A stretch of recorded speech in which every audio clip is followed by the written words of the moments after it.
नमस्कार, स्वागत छ हजुरहरूलाई मेरो लाइब्रेरीको यो युट्युब च्यानलमा। आज हामी हजुरहरू समक्ष एउटा विद्यालयको जानकारी गराउन गइरहेका छौं, जुन चाहिँ हाम्रो देशको एउटा सानो मणिपुर राज्यभित्र कानपोक्पी जिल्लाको 4000 भन्ने गाउँमा पर्छ। मणिपुरको सर्वप्रथम प्रारम्भिकदेखि लिएर कक्षा 10 सम्मको केवल एउटै मात्र संस्कृत विद्यालयको जानकारी हजुरहरू माझ साझा गराउन हामी यसै विद्यालयका प्रधानाचार्य शंकर खतिवडा ज्यूसँग भलाकुसारी गर्न गइरहेका छौं।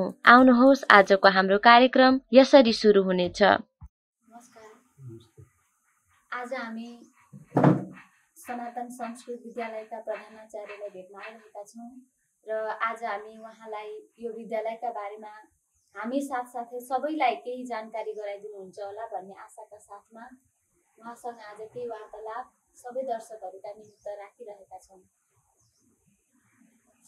सर्वप्रथम यो सनातन संस्कृत विद्यालय कुन सनमा स्थापित भएको थियो?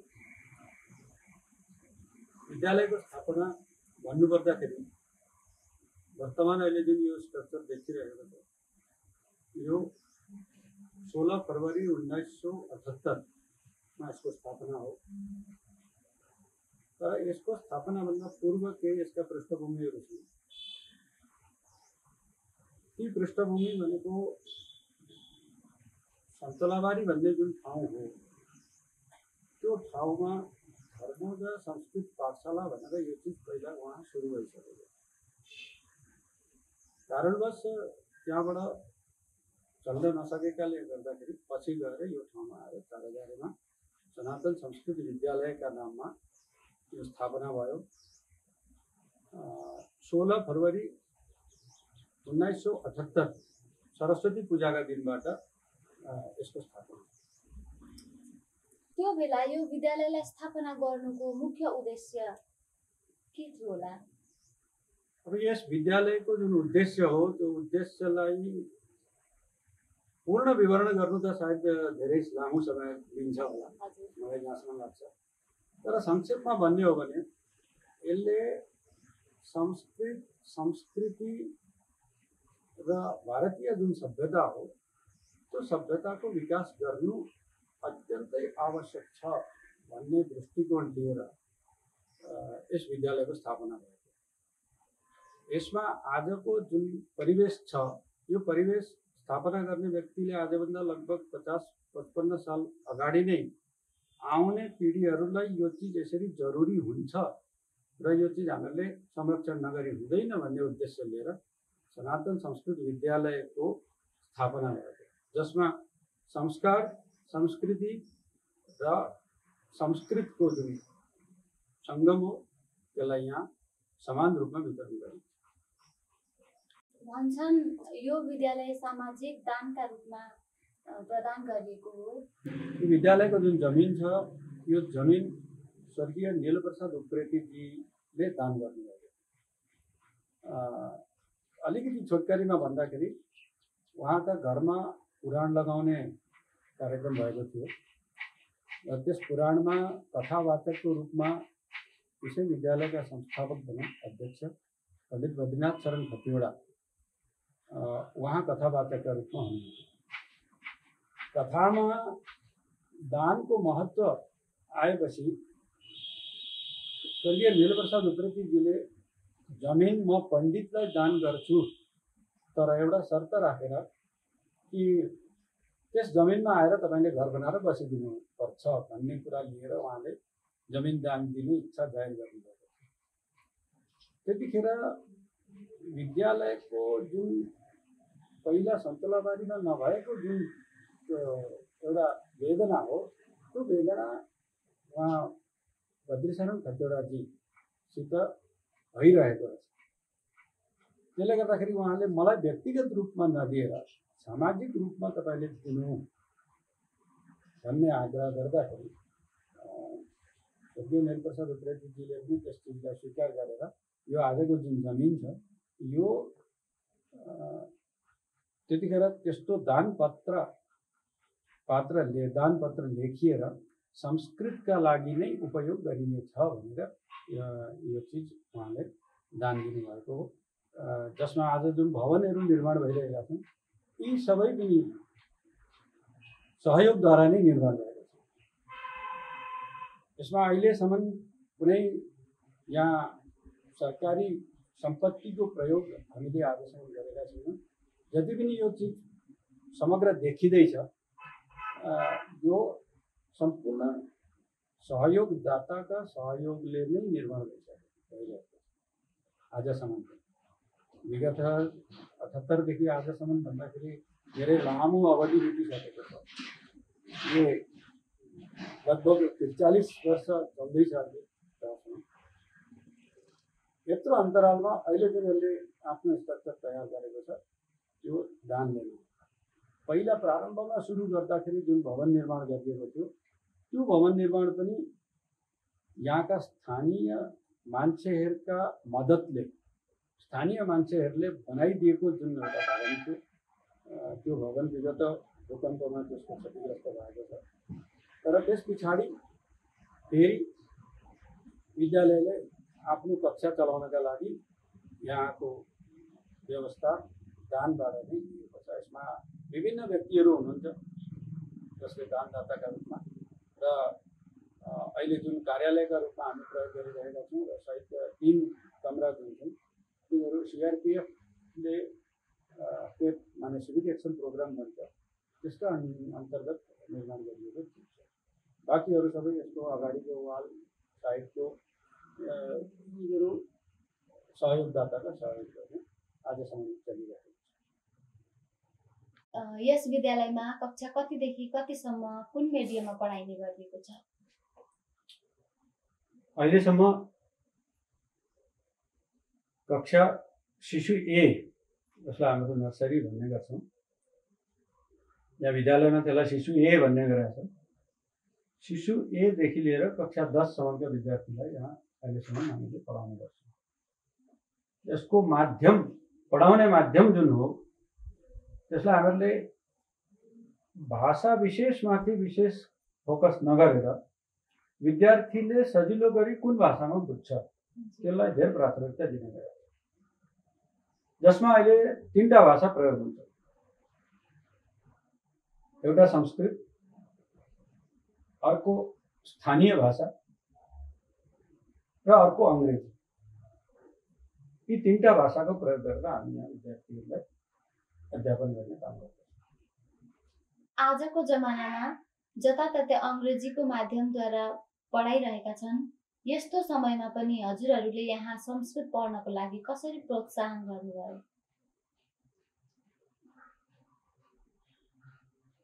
यसको मूल उद्देश्य नै विद्यालयको मूल उद्देश्य नै संस्कृतको विकास गर्नु।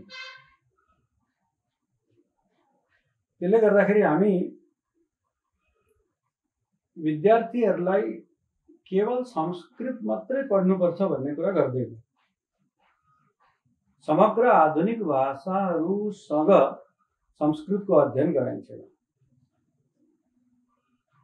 त्यसले गर्दाखेरि विद्यार्थीहरूलाई हामी के भन्छौँ भने बहुमुखी प्रतिभा सम्पन्न विद्यार्थी तयार गर्ने एउटा हाम्रो उद्देश्य हो।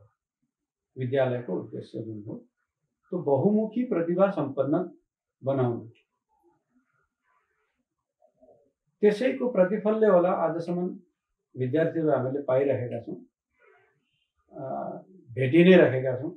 अहिले विशेष अरू प्रयत्न गरेर एडभर्टाइजमेन्ट गरेर त्यसरी आजसम्म केही गरेका छैन। यसको उपलब्धि देखेर नै होला समग्र गाउँका मानिसहरूले हामीलाई सहयोग गरिरहेको छ। केटाकेटी आइरहेका छन्, पढिरहेका छन्। आजका दिन कक्षा 1 देखि 10 सम्मका विद्यार्थीहरू कति अध्ययनरत छन् यहाँ? अहिलेको जुन सत्र हो यो 20-21 को जुन सत्र थियो त्यसमा 243 जना केटाकेटीहरू अहिलेसम्म यहाँ हामीले प्रवेश गराएका छौँ। कोरोनाको समस्या त्यसले गर्दा कक्षा यथावत चल्न सकेन। तर पनि पहिला प्रारम्भमा यहाँ 243 जना केटाकेटीहरूको अध्ययनरत थिए। कति अध्यापकहरूलाई कस्तो के वेतनले हजुरले यहाँ अध्यापक राख्नु भएको छ, यो कुरा केही भन्न मिल्ला?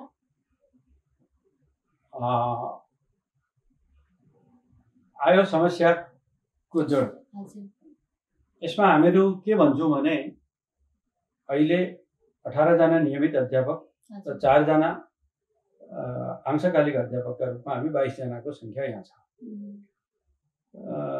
त्यसमा हामीले के भन्ने गरेको छ भने अध्यापकलाई वेतनका रूपमा हामीले यहाँ विद्यालयले अहिलेसम्म दिँदैन, त्यसलाई हामीहरूले मानधनको रूपमा भनेर दिन्छौँ। हजुर र यहाँ अध्यापनरत शिक्षक शिक्षिकाहरू सबै सेवाभावी दृष्टिले काम गरिराख्नु भएको छ र मानधनका रूपमा उहाँहरूले विद्यालयको प्रसाद स्वरूप जे पाउनुहुन्छ त्यसमा प्रसन्न चित्त हुनुहुन्छ। त्यसको लक्ष्य अलिकति बताउन भन्नुहुन्छ भने म लगभग 2500 रुपियाँदेखि लिएर 5,500-6,000 रुपियाँसम्ममा सबै शिक्षकहरू हामी त्यतिभित्रै पर्छौँ। 16 फेब्रुअरी 1978 मा स्थापित भए तापनि यहाँ छात्र छात्राहरूको केही कमी दिनानुदिन घटिरहेको अवस्था जानिरहेका छौँ। त्यो के कारणले यस्तो भएको होला भन्न मिल्ला? त्यसका कारण पनि धेरैवटा छ। यसमा अलिकति हाम्रो पृष्ठभूमितिर जाँदाखेरि 2001-2-3 देखि लिएर 5-6 सम्मको जुन अवधि थियो त्यतिखेर विद्यालयमा विद्यार्थीहरूको सङ्ख्या लगभग 300-350 देखि पार गएको। त्यतिखेर के थियो भने समग्र देशमा पनि एउटा संस्कृतको एउटा वातावरण तयार हुँदै थियो। साथसाथै यस विद्यालयको जुन सम्बद्धता एफिलिएसन जसलाई भन्छ त्यो हामीहरूले राष्ट्रिय संस्कृत संस्थानसित यसलाई सम्बद्ध गराउन प्रयत्नरत थियो र लगभग काम पनि भइसकेका थिए। तर बिचमा केन्द्र सरकारको नीतिले गर्दाखेरि केन्द्र सरकारले जुन राष्ट्रिय संस्कृत संस्थान हो त्यस संस्थानलाई डिम्ड युनिभर्सिटी भनेर घोषणा गरिदिएकाले गर्दाखेरि उसले नयाँ संस्थालाई कुनै पनि सम्बद्ध गर्न पाएन। त्यसले गर्दा हाम्रो काम रोकिएपछि एउटा सबैका मनमा के आयो भने संस्कृत अगाडि गएर हामीहरूले केही राम्रो उयो भेट्ने रहेन रहेछौँ भन्ने खालको एउटा भावना जागृत भएकाले गर्दाखेरि त्यसपछि विद्यालयमा निरन्तर विद्यार्थीहरूको सङ्ख्या कमी भयो। फेरि अर्को पक्ष त्यसको के थियो भने त्यतिखेर हामीलाई सुझाव नआएका होइन, विद्यालयलाई बारम्बार सुझावहरू आइरहेका हुन् कि यसलाई कक्षा 9-10 सम्मको बनाऊँ भनेर। मणिपुर बोर्डसित यसको सम्बद्धता गरेर यसलाई कक्षा 9-10 सम्म बनाऊँ भन्ने सुझावहरू पनि आएका हुन्। त्यो सुझावलाई हाम्रो उद्देश्य के थियो भने संस्कृतलाई विशेष रूपमा मान्यता नदिकन अरू सामान्य हाइस्कुल जस्तो हाइस्कुल 9-10 कक्षा चलाउने बनाउँदाखेरि संस्कृतको जरै मासिने डर थियो त्यतिखेर। त्यसले गर्दा हामीले त्यो सुझावहरूलाई स्वीकार गर्न सकिएन। त्यसो हुँदाखेरि के भयो भने यो त जहिल्यैसम्म पनि कक्षा 8 सम्मको मात्रै विद्यालय चलिरहने रहेछ भन्ने खालको भावना समाजमा भएकाले गर्दाखेरि विद्यार्थीहरूको अलिकति अवनति भयो। माने सङ्ख्यामा, गुणवत्तामा केही पनि छैन, सङ्ख्यामा भयो। त्यसको प्रतिफल हामीहरू अझै पनि भोगिरहेका छौँ र विगत 2014 देखि लिएर यता चाहिँ विद्यालयले फेरि कक्षा 9-10 को यसको मान्यता प्राप्त गर्यो। तर त्यतिखेर प्राप्त गर्दा के भएको थियो भन्दा त्यसमा अलिकति दैवीय सहायता पनि छ भनेर कता कता मलाई लाग्छ। किनभने मणिपुरमा हुँदै नभएको संस्कृतको विषय बोर्डमा एमआइएलका रूपमा स्वीकार गरेर यति जति केटाकेटी यस विद्यालयबाट जान्छन् त्यति केटाकेटीका लागि उसले क्वेसन बनाइदिनु, समग्र किताब बनाइदिनु, सिलेबस तयार गर्नु, यो सब कुछ गर्नका लागि हाम्रा मात्रै प्रयासले भएको होइन होला, यसमा दैवीय देन अलिकति छ भन्ने मलाई पूर्ण विश्वास छ। त्यसैले गर्दाखेरि सङ्ख्या अलिकति कमी छ, त्यो चिन्ताको कारण हो, हुनुपर्थ्यो सङ्ख्या धेरै भए पनि। तर पनि वर्तमान जुन सङ्ख्या छ त्यो सङ्ख्यालाई हामीहरूले केवल सङ्ख्यात्मक दृष्टिमा मात्रै नगएर गुणवत्ताको दृष्टिमा हामीहरूले केटाकेटीहरूलाई निकाल्ने प्रयास हामी जारी राखेका छौँ। र विगत 9-10 कक्षा 10 भएदेखि यता जति पनि केटाकेटीहरूले परीक्षा दिइरहेका छन् ती प्रथम श्रेणी द्वितीय श्रेणीमा उत्तीर्ण भइरहेका छन्। एउटा अपवाद, दुईटा अपवादका रूपमा हाम्रा केटाकेटीहरूले कम्पार्टमेन्टल एक्जाम दिनु पर्यो, तर तिनीहरू पनि पछि कम्पार्टमेन्टल 1 महिना पछाडि दिइसक्दाखेरि उनीहरू पनि सेकेन्ड डिभिजनको प्रमाणपत्र लिएर अहिले अगाडि काम गरिरहेका छन्। अनि हामीहरूले जति केटाकेटी हामीसित थिए त्यति नै केटाकेटीहरूलाई परीक्षा दिलाउँदैछौँ, कुनैलाई डिटेन गरेको आजसम्मको रिकर्ड चाहिँ छैन। त्यसले गर्दाखेरि हामी दावासित भन्न सक्छौँ कि हामी पनि गुणवत्ताको शिक्षा दिँदैछौँ भन्ने कुरा हामीले गर्न त्यो गौरवको विषय मान्दछौँ। संस्कृत विद्यालयमा पढ्ने नानीहरूलाई भन्ने गर्दछन् कि अङ्ग्रेजीमा कमी हुन्छन् भनेर, यो कुरा के साँचो हो? बडा हास्यास्पद विषय छ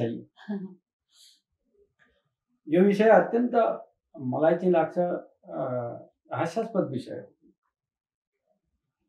किनभने कुनै पनि विद्यालयले, कुनै पनि संस्थाले आजका दिनसम्म जति केटाकेटी यहाँबाट अध्ययन गरेर बाहिर गइरहेका छन् त्यसमा आज कोही डाक्टर बनिन सकेको छ, कोही इन्जिनियर बनिन सकेको छ, कसैले पत्रकारिताको क्षेत्रमा अगाडि बढेर काम गरिरहेका छन्।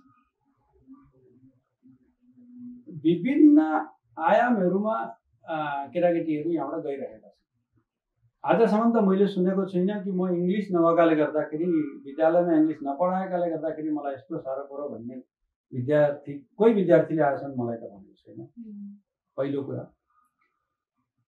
दोस्रो कुरा के हुन्छ भने हेर्ने दृष्टिकोण अलिकति परिवर्तन समाजमा आउनु जरुरी छ। यस बाटामा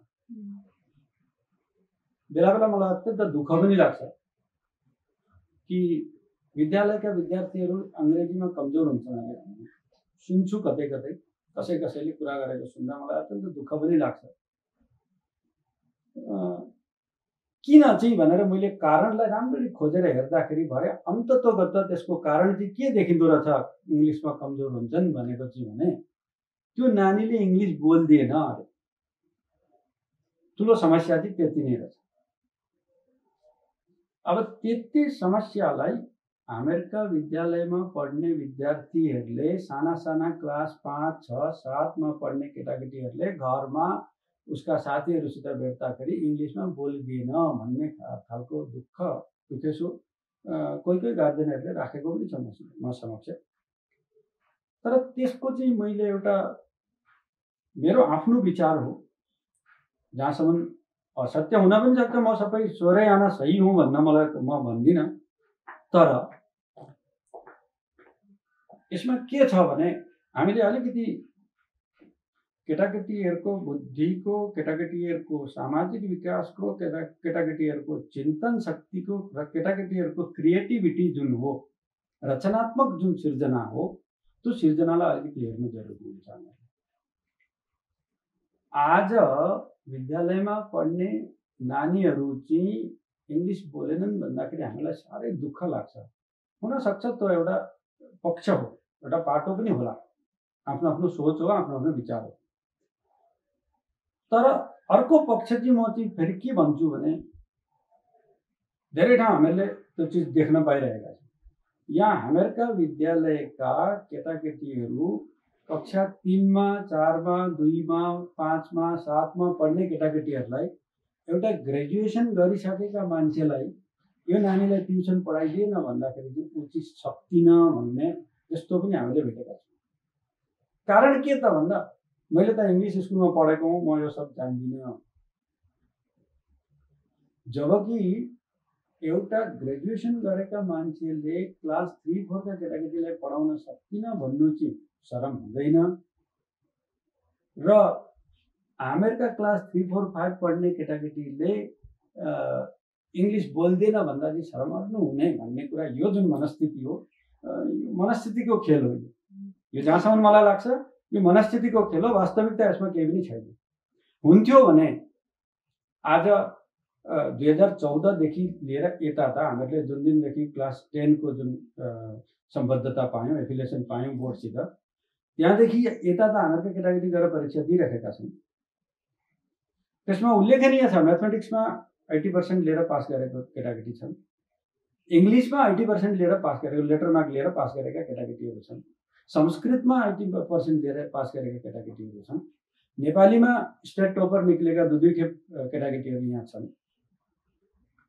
भने इङ्ग्लिस जान्दैन थियो भने त त्यहाँ पनि त फेल हुनु पर्थ्यो किनभने बोर्डमा त कुनै हाम्रो कोही सम्पर्कवाला होइन हाम्रो आफूले क्लास 8 सम्ममा परीक्षा दिलाउँदाखेरि त लु हामीहरूले आफूले मार्क दिएर त्यसलाई पास बनाएको छु मान्यो एकछिनका लागि तर बोर्डमा त केही पनि त्यस्तो हुँदैन जान्दैन थियो भने त त्यो बोर्डमा आज अनुत्तीर्ण हुनुपर्छ कि पर्दैन कुनै पनि केटाकेटी अहिलेसम्मको रिकर्डै छैन किनभने ऊ फर्स्ट डिभिजन सेकेन्ड डिभिजन यसमा के छ भने पहिलो पल्ट दिँदाखेरि फर्स्ट डिभिजनको सङ्ख्या अलिक कम्ती थियो अहिले निरन्तर बढ्दै गएर 70% फर्स्ट डिभिजन निकाल्दैछन् केटाकेटी भने त्यो इङ्ग्लिस नजानेको भन्ने म मान्दिनँ बोल्न परेर बोल्दैन किनभने यो जमिन जुन हो यो विद्यालयको जमिन जुन हो यो जमिन संस्कृतका लागि नै दिएको जमिन बरु बोल्छ भने यहाँका केटाकेटीले चाहिँ संस्कृत नै परेर बोल्छ तर इङ्ग्लिस परेर बोल भनेर भन्न चाहिँ वर्तमान जुन म यहाँ कार्यरत छु एउटा दायित्व लिएर भने अहिले अनिवार्यता यहाँ अङ्ग्रेजी बोलेकै हुनुपर्छ भन्ने हामी त्यसलाई अनिवार्यताका रूपमा चाहिँ मान्दैनौँ जान्नु चाहिँ पर्छ फेरि विद्यार्थीले अङ्ग्रेजी जान्नु चाहिँ अनिवार्य पर्छ किनभने यसको जुन उद्देश्य हो त्यो उद्देश्य विद्यालय स्थापनाको उद्देश्य नै लिएर आउँदाखेरि भन्नुपर्छ भने एउटा श्लोक छ म त्यो भनेर सुनाउन पनि चाहन्छु सुविद्याको उठो झण्डा मिली सबले गरौँ सेवा उदाओस् ज्ञानको ज्योति कसैको होइन यो पेवा यही नै वेद वाणी हो यसैमा वेद भाषा छ यसैमा ज्ञान अमृत छ यसैमा शान्ति खासा छ यो उद्देश्य हो विद्यालय र यसको जुन लोगो छ त्यसमा यसको घोषवाक्य के भन्छ भने तमसोमा ज्योतिर्गमय अँध्यारादेखि प्रकाशतिर लैजानुहोस् भन्ने जुन उद्घोष हो यी दुईटा चिजलाई लिएर गरेको छ यसको स्थापना पनि संस्कृत मात्रै राख्ने स्थापना होइन मैले त्यो पहिला भनिसकेँ आधुनिक विषयहरूसँग संस्कृतलाई पढाउनु आज संस्कृत पढेको नानी चाहिँ कस्तो होस् त भन्दा त्यो लिटरेरी एकछिन मुखले पढ्दा इङ्ग्लिस बोलेन भन्दाखेरि मात्रै त्यसलाई हामीहरूले अलिकति अर्का दृष्टिले हेर्नु उचित हुँदैन परिणाम हामी समाजमा देखिरहेका छौँ किनभने यो 43 वर्ष यसले भोग्दै आएकामा आज हामी परिणाम के देखिरहेका छौँ भने संस्कृत चाहिँदो रहेछ आजभन्दा 50 वर्ष अगाडि जुन सोचेको थियो त्यो आज बल्ल दुनियाँले यसलाई चर्चा गर्दैछ त्यो दृष्टि दूरद्रष्टाले त्यतिखेर देखिदिएको आउने दिनमा यो चाहिँदो रहेछ भन्ने कुरा त्यसले गर्दाखेरि म त यो गौरव मान्दछु अनि एउटै निवेदन पनि छ कि समाजमा सामाजिक कार्यमा र सकारात्मक कामहरूमा लागेका व्यक्तिहरूको सङ्ख्या यदि हामीले समाजमा खोजेर हेर्ने हो भने विद्यालयका उत्पादहरू विद्यालयका प्रडक्टहरू हामी धेरै पाउँछौँ विविध क्षेत्रमा पाउँछौँ त्यसैले गर्दा यो एउटा अङ्ग्रेजी जान्नेका छैनन् भन्ने जुन एउटा हो यसको स्थापनाका समय वेद रुद्री चण्डी जतिखेर मात्रै पढाइन्थ्यो विद्यालयमा त्यतिखेर भन्दाखेरि मलाई केही आपत्ति छैन त्यतिखेरका विद्यार्थीलाई भन्दा मलाई केही आपत्ति छैन तर त्यही रीति अहिलेसम्म चलिरहेको चाहिँ त्यो आपत्ति हो केन्द्रीय भाजपा सरकारले संस्कृत भाषाको पुनरुत्थानका लागि कम्मर कसेको देखिन्छ भारतभरि नै यसको सकारात्मक प्रभाव परेको पनि देखिन्छ र मणिपुरमा संस्कृत भाषाको भविष्य कस्तो होला, कस्तो देख्नु भएको छ संस्कृतमा, मणिपुरमा यो संस्कृतको भविष्य चाहिँ? यसको के छ भने हामी आशावादी मान्छे हो। हजुर, आशावादी मान्छे भएकाले नै गर्दाखेरि एक न एक दिन यो संस्कृतको परिस्थिति, संस्कृतको परिवेश अवश्य आउनै पर्छ, नआइकन अर्थक विकल्प छैन मानव समाजको, मानव सभ्यताको भन्ने आशा लिएर यस विद्यालयको प्रारम्भ पनि भयो। आजसम्म त्यही आशामा हामी बाँचिरहेका छौँ र वर्तमान सरकारमा अलिकति यसको सकारात्मक पक्ष देख्दाखेरि र अहिलेको जुन न्यू एजुकेसन पोलिसी एनइपी जुन हो त्यसमा अलिकति विशेष रूपमा संस्कृत संस्कृति र भारतीयताको चिज देख्दाखेरि अझै आशा बढिरहेको छ र आउने दिनमा मणिपुर भन्ने जुन राज्य हो यस राज्यमा त यसको भविष्य म उज्जवल भविष्य नै देख्दैछु अझैसम्म, किन आशा छ आउने दिनमा संस्कृतको भविष्य अत्यन्तै उज्जवल भविष्य हुनेवाला छ। किन भन्नुहुन्छ भने आजको जुन परिस्थिति छ यो परिस्थिति अहिलेको जुन संस्कृतको स्थिति हो यो स्थिति यथावत रहेर मात्रै चल्नेवाला छैन। ज्ञान र विज्ञान सँगसँगै विकास हुनुपर्छ। ज्ञानम परम गुह्यम में यद विज्ञान समन्वितम, अर्थात् विज्ञान समन्वित ज्ञानको कुरा हामीले गीतामा पनि भेटिसकेका छौँ। आज विज्ञानले अत्यन्त उन्नति गरेको छ तर एउटा पाटो छोडेर छ, त्यो ज्ञानको पाटो छोडिरहेको छ। त्यसैले गर्दाखेरि अत्यन्त विकसित भए तापनि मान्छेलाई शान्ति र आनन्द भन्ने कुरा भेटिएको छैन। त्यो शान्ति र आनन्द चाहिँ कहाँ भेटिन्छ त भन्दा यसैमा शान्ति खासा छ भनेर मैले अघि भनिसकेँ। यो संस्कृत जुन विषय हो यसमा शान्ति उपलब्ध छ। यसले न केवल व्यक्तिगत रूपमा परन्तु देश दुनियाँका रूपमा पनि यसले शान्ति दिन सक्ने क्षमता यस संस्कृतका बाटामा छ। त्यस बाटाबाट पनि यसको भविष्य अत्यन्तै उज्जवल छ। मणिपुरमा मात्रै नभएर समग्र विश्वमा यसको एउटा क्रान्ति आउनेवाला दिनमा आउनेवाला छ, जसमा हामीले सुनिसकेका छौँ। जस्तै यो सुपर कम्प्युटर भनेर हामीले जुन कुरा हामीले अहिले प्रचलनमा आइरहेको छ, यो सुपर कम्प्युटर चाहिँ कस्तो हुन्छ अरे त भन्दाखेरि यसलाई सञ्चालन गर्न चाहिँ संस्कृत जानेकै हुनुपर्छ भन्ने कुरा पनि प्रचलनमा परिरहेका छ। नासा भन्ने एउटा सङ्गठनले यो चिजको प्रमाणित गरेको चिजहरू हामीले भिडियोहरू देखिसकेका छौँ, देख्न पाइसकेका छौँ। त्यसले गर्दाखेरि आउनेवाला जुन जेनेरेसन हुन्छ कम्प्युटरको त्यो जेनेरेसनमा संस्कृतले त्यसलाई सञ्चालन गर्ने व्यवस्था दिनेवाला छ। त्यसले गर्दाखेरि विकसित हुनका लागि त कम्प्युटर चलाउनै पर्यो, कम्प्युटर चलाउनैका लागि त संस्कृत जान्नै पर्यो। यो बाध्यता आउनेवाला दिनमा आउनेवाला छ। त्यसले गर्दाखेरि समग्र देशले समग्र विश्वले त्यो बाटो हिँडेका खण्डमा मणिपुरले मात्रै त्यो बाटो नहिँडेर म संस्कृत सिक्दिनँ भन्न त बाध्य नै हुन्छ। त्यसले गर्दाखेरि यहाँ पनि त्यसको विकास देखिरहेको छ। वर्तमान भाजपा सरकार आएर हामीहरूलाई उपलब्धि के दियो होला त त्यसो भन्ने हो भने चाहिँ अहिलेसम्मको उपलब्धि चाहिँ हामीले सकारात्मक माहौल तयार भइरहेछ, त्यति नै मात्रै हो। अर्थक उपलब्धि चाहिँ अहिलेसम्म प्राप्त गरेको छैन। संस्कृत विद्यालयका नानीहरू गर्व गर्न सक्ने कति छन् होला भन्न मिल्ला? यति नै भनेर ठ्याक्कै गणना दिन त अहिले म समर्थ छुइनँ। तर विविध क्षेत्रमा मैले अघि पनि भनिसकेँ, कोही डक्टर बनिएका पनि छन्, कसैले अभियन्ताको अर्थात् इन्जिनियरिङको रूपमा इन्जिनियर बनिएका पनि छन्, कोही ब्याङ्किङ सेक्टरमा गएर ब्याङ्कका कर्मचारी बनिएर बसेका पनि विद्यार्थीहरू छन्, राजनीतिमा पसेका पनि कोही विद्यार्थीहरू भेटिन्छन्।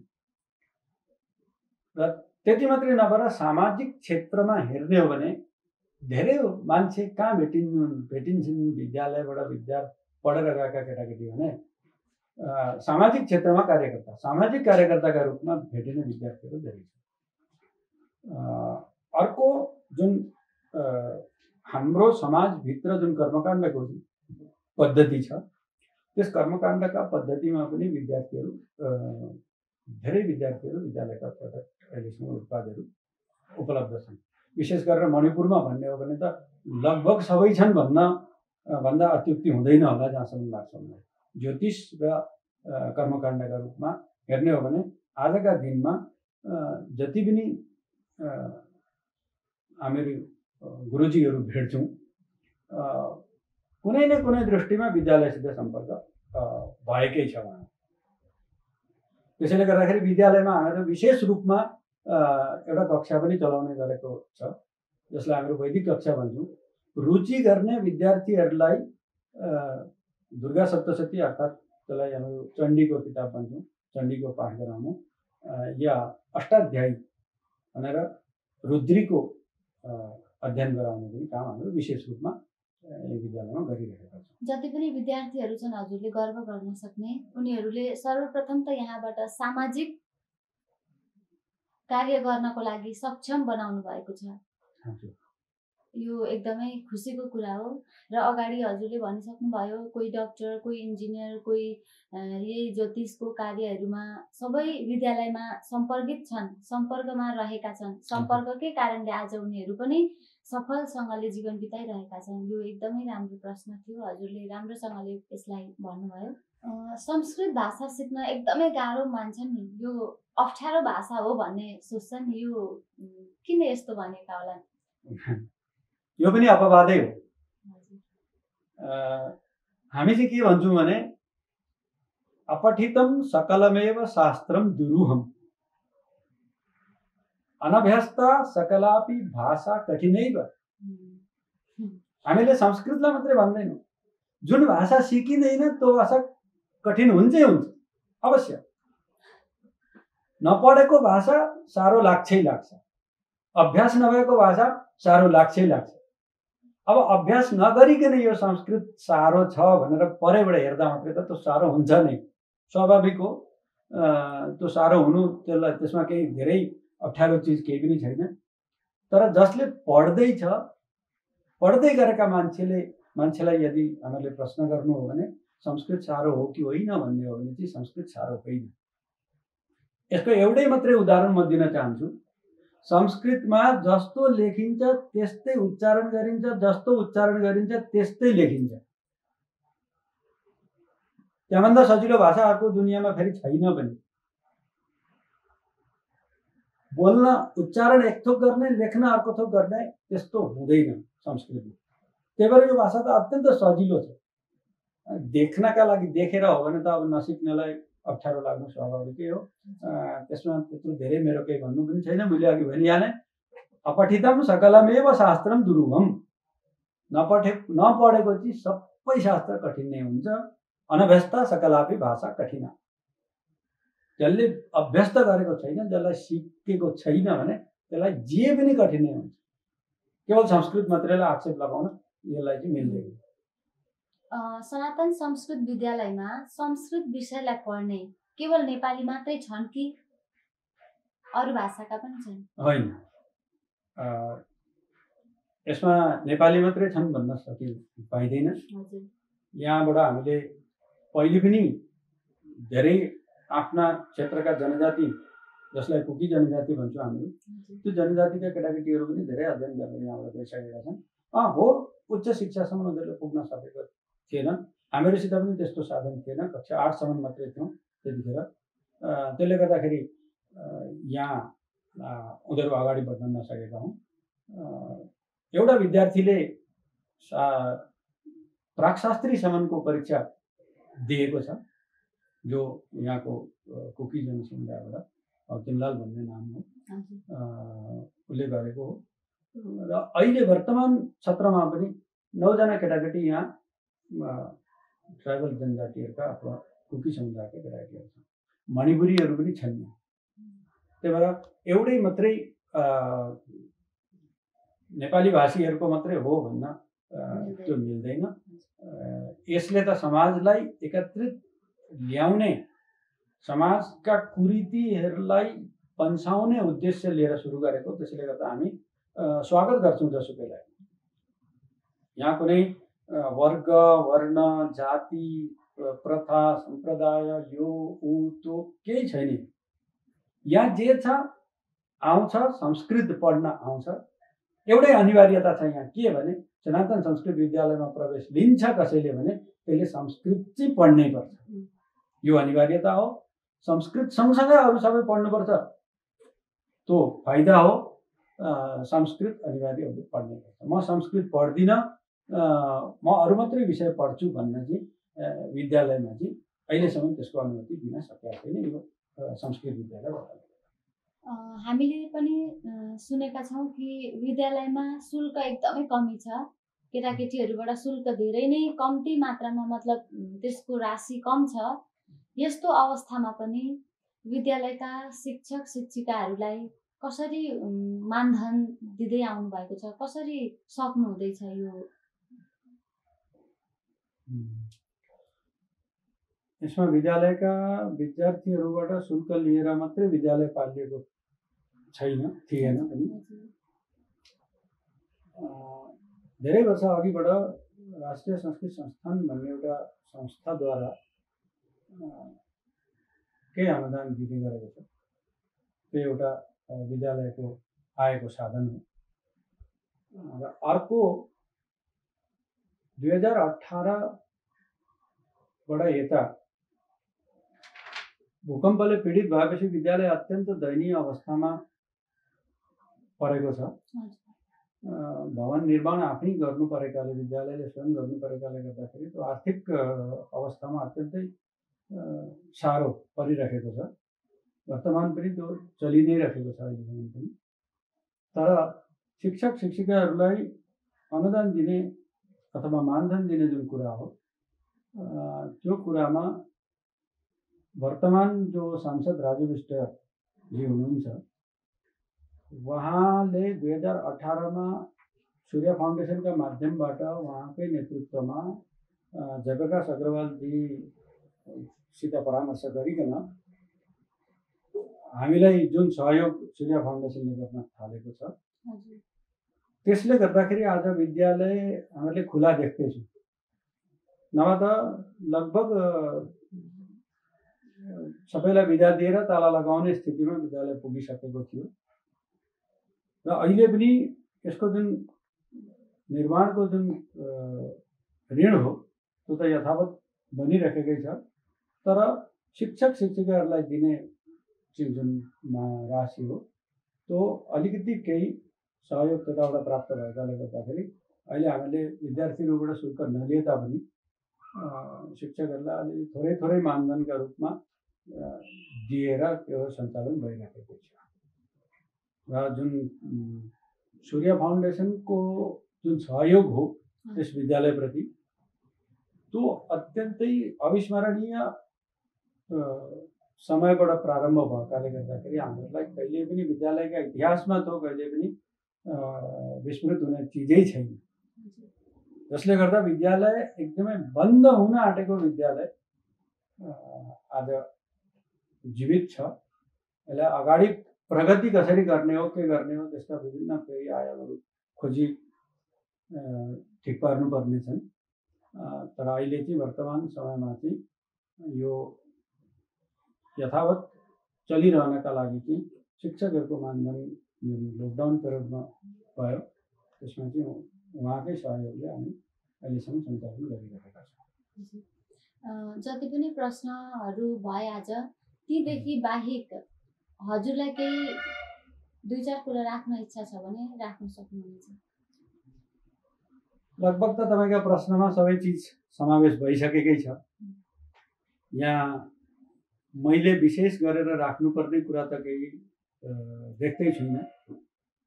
तैपनि आग्रह गरेको हुँदाखेरि म के भन्न चाहन्छु भने सबै दर्शक महानुभावहरू, श्रोताहरू जति पनि सुन्दै हुनुहुन्छ, हेर्दै हुनुहुन्छ यस भिडियोलाई, उहाँहरूसित करबद्ध निवेदन छ मेरो कि संस्कृत भन्ने चिजलाई सर्वप्रथम त यो सारो भाषा भन्दिन छोड्नुहोस्। संस्कृत अत्यन्तै सरल हो, सुगम हो र सुमधुर हो।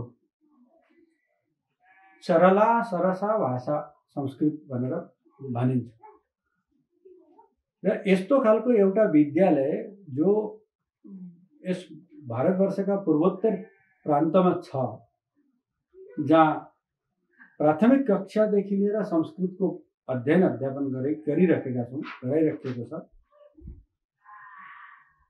यसको कुन दृष्टिले हुन्छ, कसरी हुन्छ, यसलाई उन्नति अगाडि हामीले कसरी बढाउनु पर्ने हो, त्यसको सोच हामीले सबैले राख्नु अनिवार्य छ।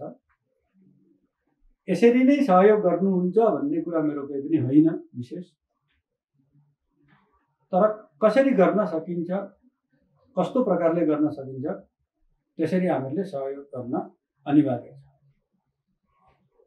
आफ्ना स्थानीय गाउँवासीहरू, यस विद्यालयका छिमेकीमा रहनुभएका सबैलाई चाहिँ म के भन्न चाहन्छु भने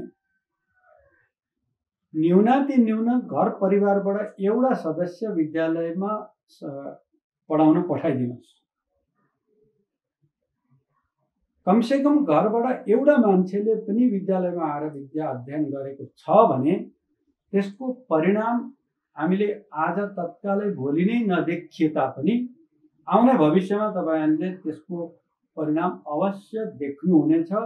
यही आशा र विश्वासका साथ तपाईहरु पनि आइदिनु भयो, मलाई प्रश्न गरिदिनु भयो, त्यसमा म धेरै धेरै धन्यवाद।